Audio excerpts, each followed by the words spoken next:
Hello everyone, welcome back to the channel. This is Wendy, and welcome to the second video in the Knitter's Classroom series.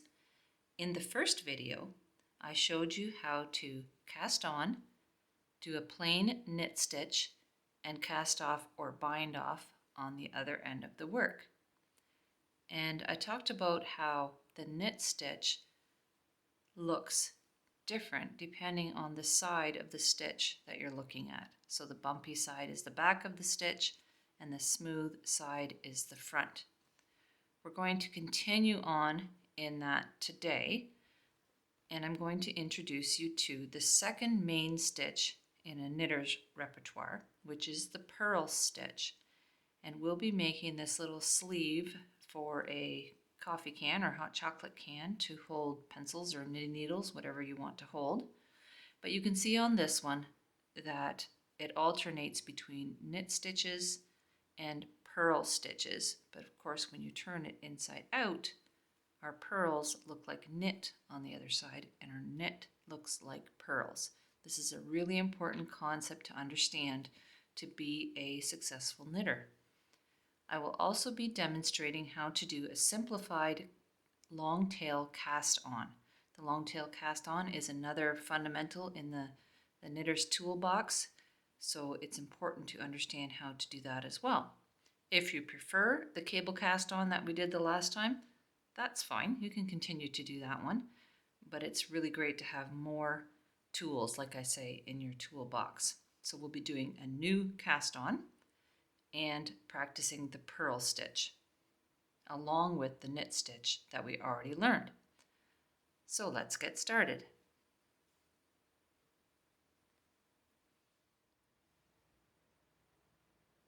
Once again, I'll be using 5mm needles and this plain light colored jersey yarn. For your project, you will need your 5mm needles and a ball of number 4 or worsted weight or medium yarn. Go back to the first video if you need a little more understanding of needle sizes and yarn weights. I explained that all in the lesson 1 video. And as I mentioned, we're going to learn a simplified long tail cast on. In the next video, I'll show you how to do more of a traditional long tail cast on. But I think it's easier to step up and add to your skills one at a time instead of trying to jump into the deep end, so to speak. So for this long tail cast on, instead of starting close to the end like we did with the cable cast on, we're going to need to leave quite a bit of yarn to work the other side of the cast on. So I'm leaving maybe 12 inches, 30 centimeters of yarn. Then make your loop as we did before. Put a loop in your yarn. Put one end through that circle and holding onto that loop and the other two ends, pull it like so to make your slip knot.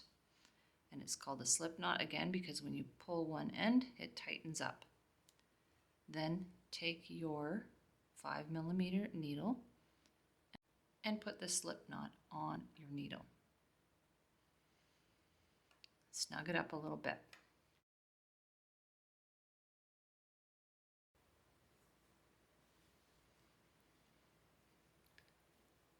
I'll zoom this in a little bit so you can see better what's going on here.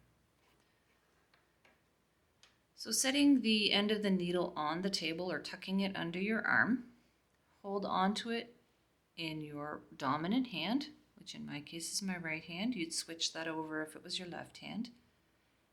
And taking your other hand, pick up the short end of the yarn from back to front with your first finger, like so.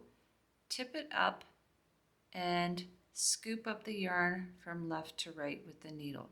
You can think of this as if your finger was the left hand needle and you're doing a knit stitch. So pick it up, turn it up like so, and you can see I'm holding the bottom part of the yarn with my thumb against my middle finger so it doesn't get away from me. So I've trapped it here. It's wrapping around my finger and I'm going to pick it up as if it were a knit stitch, scooping it up like so. Then I'm going to switch the needle so I'm holding it in that same hand, leaving the other hand free to wrap the yarn. Wrap it counterclockwise, then switch hands, hold the needle with my right hand, and put that loop that's on my left finger over the top. Pull the yarn to snug up that stitch, like so. Let's try that again. Left hand, pick up the yarn back to front, tipping up my finger so it's pointing away from me. Scoop the yarn from left to right with the right hand needle. Wrap it counterclockwise. Switch hands and hold the needle with my right hand.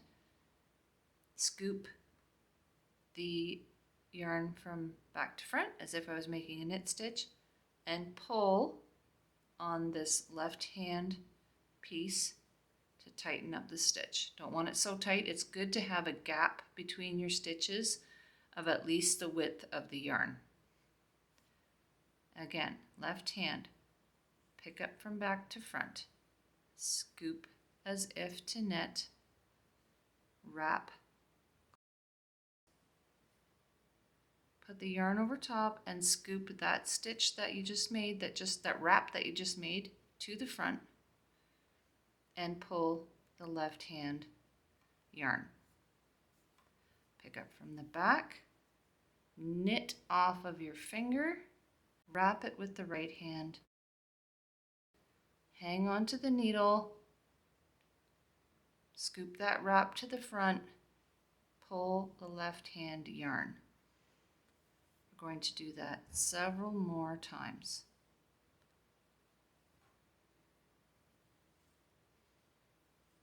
Pick up the yarn on the left, scoop as if to knit, hang on to that needle with the left hand, wrap it with the right hand, scoop that wrap to the front, putting the loop that's on my finger over the needle, and pull the loose end.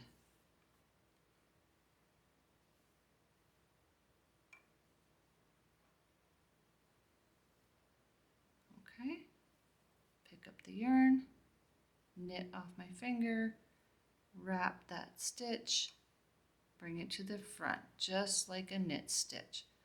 So my left hand is essentially taking the place of my left needle, and I'm knitting my cast on stitches onto the needle.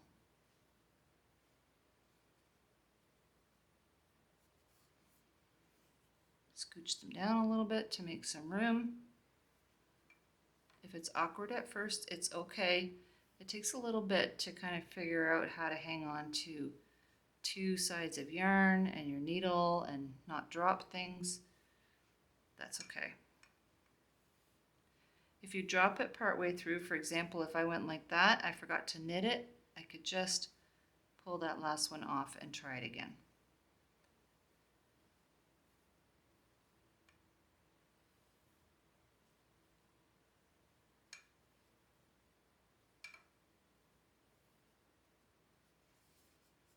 Okay, 2, 4, 6, 8, 10, 12, 14. So I've got 16 stitches there, and they are all nicely cast on to the needle.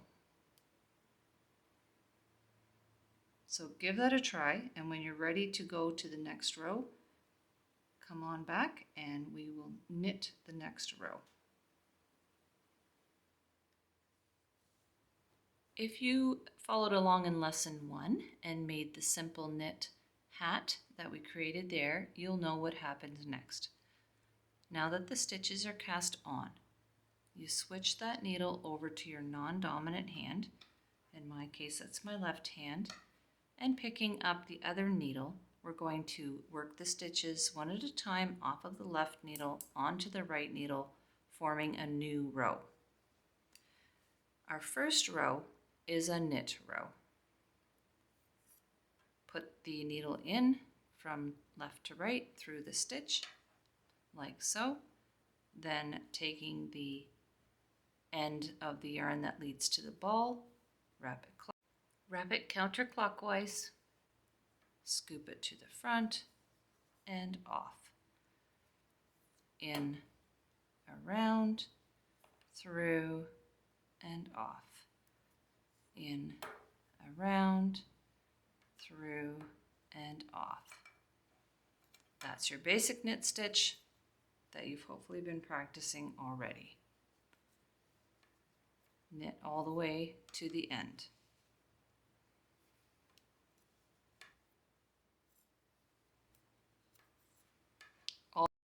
All the stitches have been knit from the left needle to the right hand needle, and I still have 16, of course, because I should have the same number that I had when I started the row. If you have more or less, you dropped or picked one up somewhere. Now we're going to learn about the purl stitch. On this side, you can see the bumps. It's the back of the knit stitch. A purl stitch is essentially a reverse knit stitch. If I'm knitting, I'm going into the front of the stitch and I'm pulling a loop from the back through to the front. When I'm purling, I'm pulling the loop from the front through to the back. So in this case, I'm going to make sure that my yarn is in front. You'll see when I knit, my yarn is behind the work, like so. But when I'm purling, I'm going to go underneath the stitch so that the yarn is in the front. That's really important to remember with a purl stitch. And instead of going into the stitch from the left-hand side, like I would do with a knit, I'm going to go in from the right-hand side. So putting my right-hand needle into the stitch from back to front and crossing it over in front of that left-hand needle. Take the yarn, again wrap counterclockwise, pinch it against the right-hand needle to maintain control. Hold the stitches on the left-hand needle with your finger, don't let them slide off the end. So I've got my wrap around, and this time I'm going to scoop it from front to back, pulling that wrap through that way, and then take the stitch off. Keeping the yarn in the front, scoop up the stitch from the back to the front, going into it like that, wrap, hold on to the yarn so that it doesn't slide off the end when you pull it through, scoop that wrap from front to back and off, in from the back, scoop to the back and off. Same 4 steps, you're just working from the back to the front. In from the back, around, through to the back and off. In from the back, around, through to the back and off. That is your purl stitch. In, around, through to the back, off. In from the back, around, through to the back, off. Into the back, around, through to the back, off. So just take your time, sliding the stitches up on the left-hand needle as you go and down on the right-hand needle. That is a purl stitch.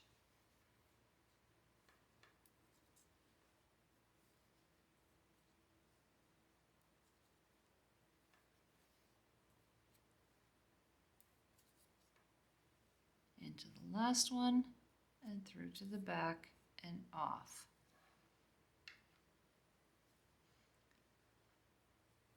Now you can see what has happened here. Our smooth side of our stitches is on one side of the work, and the bumps are all on the other side of the work.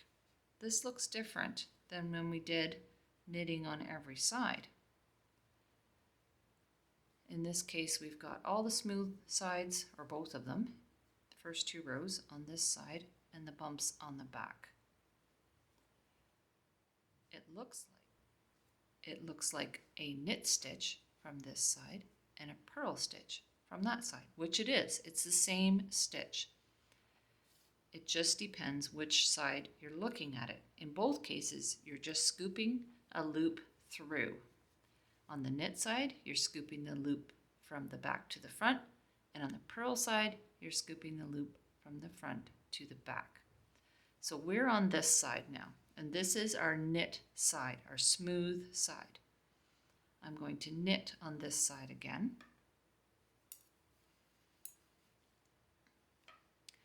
Now I want this yarn on the back. If I had it on the front and I knit, I would end up with an extra loop. See that? I only need 1 there. I don't need 2. So the yarn starts on the same side that your needle points through. So in this case, my needle is pointing through to the back and my yarn starts at the back. So knitting this one in, around, through to the front and off. In, around, through to the front and off. Knitting all the way down the row.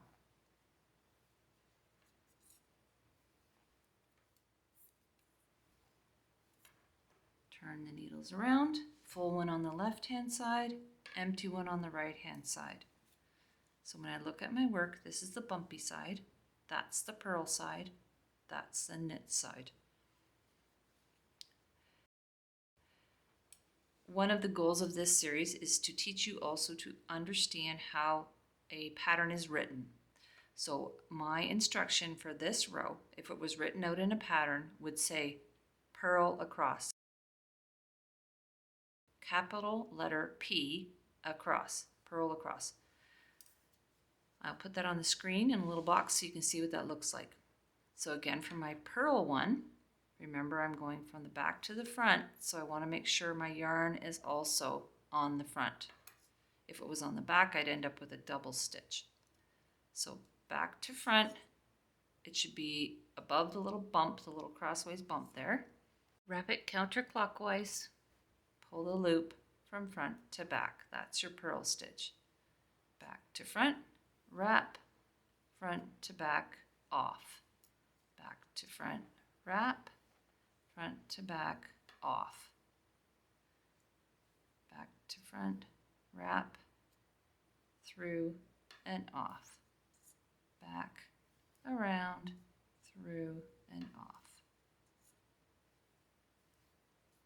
Purling across.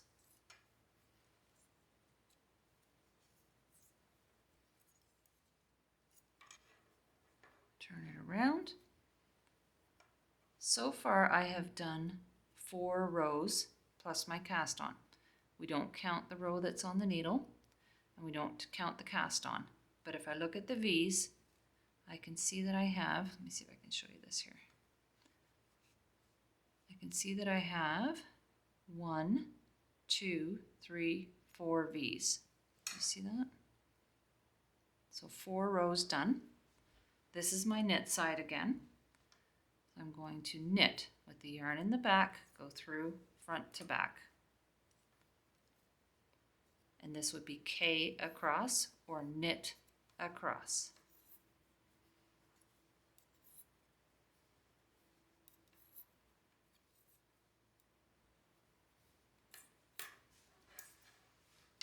Okay, so 5 rows done, and you will notice that it curls quite a bit. The reason it curls is that the bump side takes up a little more room, the purl side takes up a little more room than the knit side. So the stitches naturally cave in toward the knit side. This is why if you're making a sweater or a sleeve, something like that, you need some garter stitch, like what we did before, because see how that doesn't curl? It lays flat because you're balancing out the bumps on either side, the purls.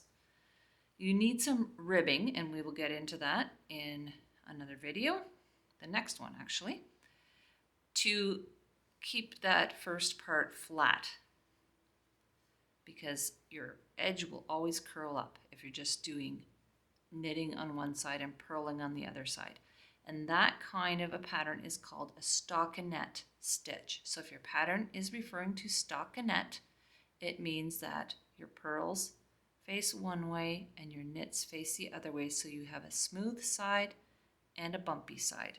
So those are your two starting arrangements: your garter stitch, where you knit every row, and your stockinette stitch, where it's plain on one side and bumpy on the other side. I'm going to mix it up a little bit, because you will notice on our assignment for this lesson that we alternate between a knit section and a purl section. Here's how you do that. So I'm on the purl side right now. I would like to switch from a purl section to a knit section. So I need to now knit on this side. So instead of purling this one like I did 2 rows ago and 2 rows before that, I'm going to knit this one. So holding the yarn behind the needle, go into the stitch above that little bump from left to right and knit in, around, through to the front and off.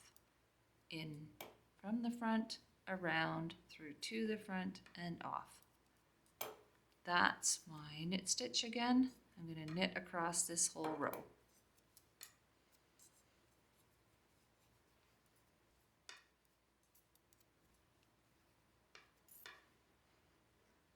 Now when I look back to the other side, you can see what's happened here. I have a row of bumps. Well, how can that be when I just knit?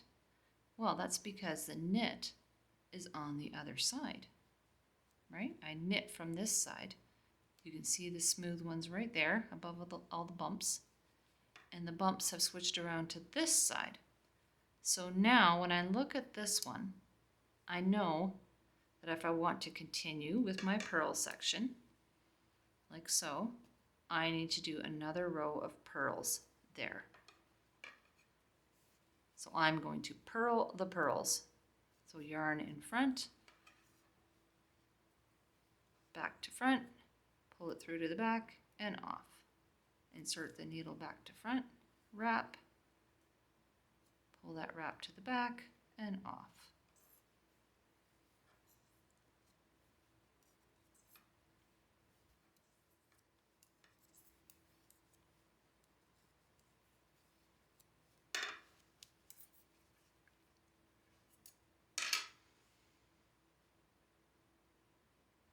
Okay, hopefully that's making a little more sense to you now. When I purl the purls, I end up with bumps on top of bumps. When I knit the knits, I end up with V's on top of V's. If I switch it around, on this side, I have purls with knits on top. On this side, I have knits with purls on top. We're going to work with that arrangement, and I'm going to put a simple pattern on the screen for your assignment for this purl stitch video. What you're going to do is cast on using that simplified cast on that I just showed you. Simplified long tail cast on, I should say. Then you will knit, purl, knit 1 row, purl 1 row, knit 1 row. Then we want to switch it, so I'll knit the next row, purl, knit, purl, knit, and start back again with knit. So it's a 5-row repeat. You'll cast on 24 stitches or whatever it takes. I used a hot chocolate container like this, and I wanted it to be wide enough, so with my number 4 worsted weight yarn and a number 5 needle, I needed 24 stitches. You could add a few more or a few less if you find that fits better. So start with your container Then do your knit, purl, knit, purl, knit. Repeat. But this time you're starting on the other side. Knit, purl, knit, purl, knit. You'll do a total of 16 repeats. That makes this nice ribbed design. You can see it curls this way and then it curls that way. It capitalizes.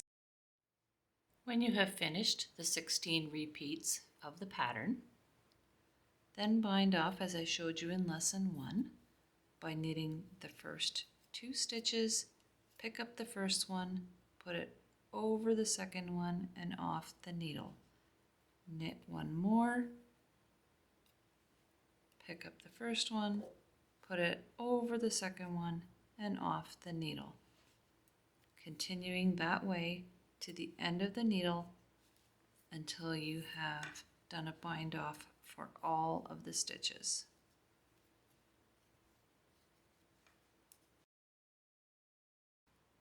And taking your scrap yarn or your extra tail that you had from casting on, whip stitch or mattress stitch those 2 edges together, just going around and around with a yarn needle.